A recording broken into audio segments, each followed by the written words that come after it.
Meier ist ein faules Luder und druckt sie von der Arbeit und markiert das Kranksein und protzt sie auch noch damit im Netz.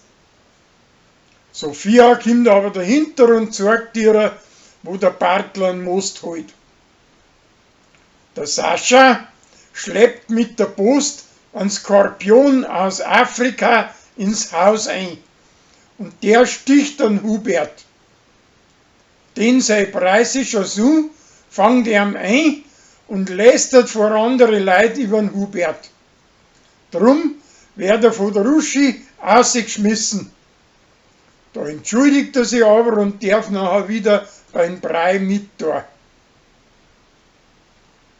Die preußische Apothekerin pflanzt einen Wasserspinat an und Sarah reißt ihm außer, weil sie ihn für ein Unkraut hält. Danach setzt sie nachher wieder einen Neichen ein. Der Gregor ist vom vielen Fressen so gewampert, dass er in seine Hosen kaum mehr reinpasst. Drum wird er von seiner preußischen Gspusi mit einer besonders engen Hosen pflanzt. Der Sascha und der Josef wetteifern drum, wer das Rosi besser kennt.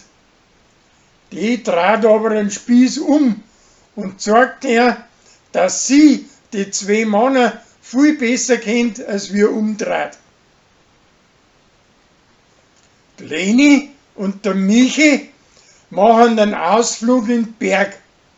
Und da finden sie wieder zusammen und haben wieder beieinander und wollen auch wieder miteinander hausen.